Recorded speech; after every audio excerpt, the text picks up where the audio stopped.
بسم الله الرحمن الرحیم و بعد السلام علیکم و رحمت الله و برکاته. بینندگان ارجمند و امید تنصیحاتی و سعادتمندی شما. گفتنیم که خیلی جای تأسف است که بعضی عملهای بزرگ، بعضی عملهای شرعی که دارای ثوابهای خیلی بزرگند، عملهایی که آن را صحابه و تابعیان انجام میدادند و پیامبر صلی الله علیه و سلم بر آن عملها تاکید میکردند، جای تأسف است که در بعضی جامعه های مسلمانی آن کارها را نمیدانند و یا در گذشته میدانستند اما حالا و فراموشی رفته است. از جمله چنین عملها عملی وقف است. امام خصاف حنفی که یکی از فقهای ناموری مذهب حنفی است و سال 261 هجری وفات کرده، در کتاب خود احکام الاوقاف میگوید حضرت جابر فرموده: ما اعلم احدا كان له مال من المهاجرین او الانصار إلا حبس مالا من صدقة مؤبدة لا تشترى أبدا ولا توهب ولا تورث. امام خصاف از جابر بن عبدالله روایت کرده که حضرت گفتند جابر بن عبدالله که از صحابگان بزرگوار و مشهوری پیامبر صلی الله علیه و سلم، حضرت گفتند هیچ کسی را از صحابگان چه از مهاجرین و چه از انصار نمیدانم که مال داشته باشد و قسمت آن را وقف نگذاشته باشد. یعنی هر صحابی که امکانیت مالی داشت میگوید قسمتی از مال خود را وقف گذاشته بود. مالش را به حیث وقف میگذاشت که آن را هیچ وقت خریداری کرده نمیشد، فروخته نمیشد، به کسی آن را هدیه داده نمیشد و آن مالی وقف گذاشته شده به وارثان همچون مال میراث نصیب نمیگشت، یعنی وقف باقی میماند. اگر از ماهیت و حقیقت وقف سوال کرده شود، وقف یعنی صدقه دائمی است. در لغت عربی وقف به معنی حبس کردن، چیزی را باز داشته گذاشتن را میگویند. در اصطلاح فقهی باشد، فقها در تعریف آن گفتند حبس العین علی حکم ملک الله تعالی و صرف منفعتها علی من احب.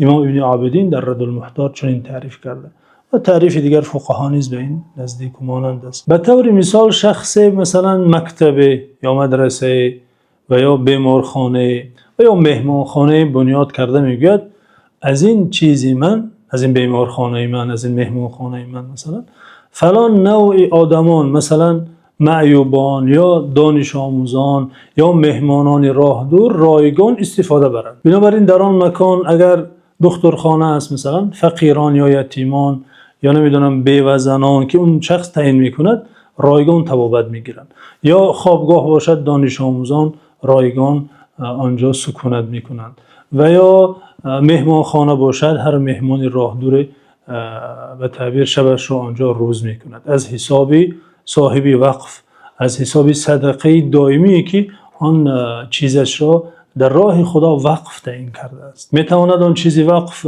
ماشین یا دستگاهی باشد. مثلا شخص ماشین را خریداری کرده در اختیاری بیمارخانه میگذارد، مثلا که همین ماشین تا وقتی هست خدمت همین بیمارخانه و خدمت بیماران کند، یا تجهیزات خریده در مکتب یا در مدرسه میگذارد یا در مسجد مثلا تا وقت آن چیز وجود دارد و مردم از آن بهره برداری میکنند، استفاده میبرند، همیشه همه روز ثوابش به صاحب وقف نوشته می شود. مال وقف می تواند زمینی زراعتی باشد یا می تواند باغی باشد. مثلا شخص زمینی را خریداری کرده آنجا کشت و کار میکنند، یا باغی هست که میوه میدهد، میگوید حاصل همه ساله همین باغ یا همین زمین مثلا به یتیمان همین دهه یا به یتیمان همین ناحیه صرف شود، یا به بیمارخانه معینه یا به مسجد فلانی.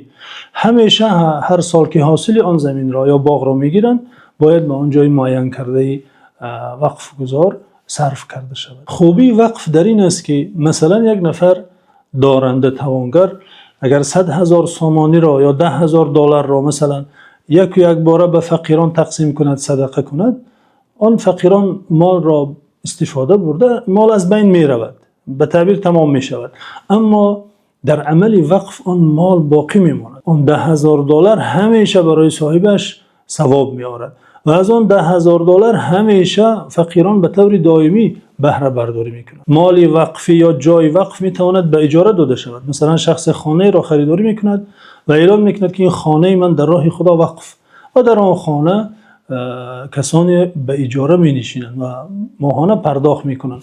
پرداخت ماهانه آن اجاره نشین ها به جایی که صاحب وقف معین میکند صرف می‌گردد، مثلا به بیماران، به یتیمان یا به طالب علمان. خانه خود می‌ایستد، اجاره ماهانه‌ای که اون درآمدی که می‌آورد به جای معین کرده صاحب وقف خرج می‌گردد. صاحب کار یا توانگری که وقف می‌گذارد بنایی را یا چیزی را برای نگاهبینی آن بنا یا خوابگاه است، مثلا یا بیمارخانه است یا زمین زراعتی است، کسی را تعیین می‌کند که نگاهبین کند و آن مال درآمدی که می‌آورد آن را به طور درست به مستحقان، یعنی به کسانی که شایسته و سزاوارند برساند. یعنی کارگری دائمی وقف که ناظری وقف نام دارد در اصطلاح فقهی، آن معاش خود را میگیرد و میباید شخص امینی باشد که درآمد و برآمد وقف را نظارت کند و اگر آن بنای وقفی به تعمیر نیاز دارد باید از مال وقف، از درآمد آن میتواند آن را تعمیر و درست کند. مال وقف را فروخته نمی شود. بنابر قول راجح در فقه اسلامی شخص مال را اگر وقف گذاشت دوباره آن را گرفته نمیتواند. البته نظرهای دیگری هست که میتواند برگردد، مالش را دوباره گیرد، اعلام کند که وقفی او تا امروز به پایان رسید. اما قول راجح این است که مالی را که انسان وقف گذاشت در مالکیت خداوند می‌دراید و تا روز قیامت آن را فروخته نمی شود، هدیه کرده نمی شود. همچون میراث به کسی حق میراث یعنی نمی‌کوچد، نصیب کدام یک میراث بری نمی‌گردد. همچون مال خدا در راه خدا باقی میماند. تنها فقیران حق بهره برداری از منفعت آن، خانه باشد میتوانند یعنی سکونت کنند، خوابگاه باشد میتواند دانشجویان در آنجا یعنی زندگی کنند، بیمارخانه باشد طبابت میگیرند رایگان یا ارزان. اما خود آن چیز مال خداست و باقی میماند، صاحبش فقط خداوند است، اما منفعت آن البته نصیبی فقیران و یتیمان می‌گردد. در فضیلت وقف چی میتوان گفت؟ در فضیلت وقف پیامبر صلی الله علیه و سلم در حدیث صحیح که آن را امام مسلم روایت کردند فرمودند: اذا مات الانسان انقطع عنه عمله الا من ثلاث. چون فرزند آدمی میمیرد عملش قطع می‌گردد، ملائکه ها کتاب اعمال را محکم میکنند دیگر پوشیده میشود.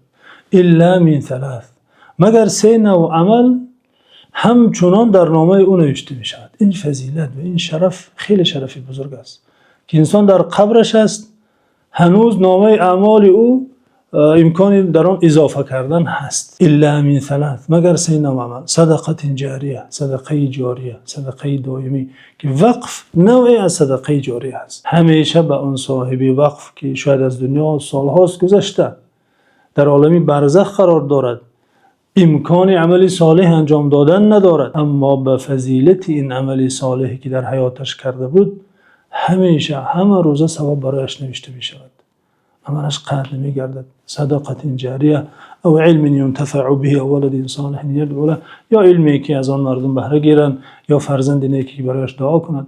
اما جزء اول این سه صدقه جاریه به وقف تعلق دارد، صدقه پایدار دائمی که از خود باقی گذاشته رفته است. فضیلت دیگری وقف این که توصیه پیامبر صلی الله علیه و سلم است. در صحیح بخاری و صحیح مسلم آمده که حضرت عمر نزد پیامبر صلی الله علیه و سلم آمده میگه: ای فرستاده خدا، ای رسول خدا، من از خیبر زمین نصیبم گشته که در عمرم چنین مال نفیس و گرانبها نداشتم، چی توصیه میدهید؟ من این مال را چی کنم؟ پیامبر صلی الله علیه و سلم و عمر فاروق رضی الله عنه گفتند: ان شئت حبست اصلها و تصدقت بها. اگر خواهی مصلحت من همین که وقفش گذار، این زمینت را در راه خدا وقف گذار، خودش از آن خداوند شود و منفعتش یعنی حاصلی که از این زمین به دست می آید همیشه هر سال صدقه شود. و حضرت عمر فعلا چنین هم کردند، به توصیه پیامبر صلی الله علیه و آله عمل کرده، آن زمینش را وقف گذاشتند. وقف ها بینندگان عزیز در تمدن اسلامی خیلی نقش بزرگ و مهم بازیدند. ما در تاریخ اسلام خیلی وقف‌های بزرگ و خیلی عجیب هم داریم که در رشد علم و ترقی، در رشد تمدن اسلامی سهمی واقعا بی‌نظیر گذاشتند که در درس‌های بعدی بعضی از آن وقف‌ها را نقل خواهیم کرد. در حفظ و امان خداوند باشید.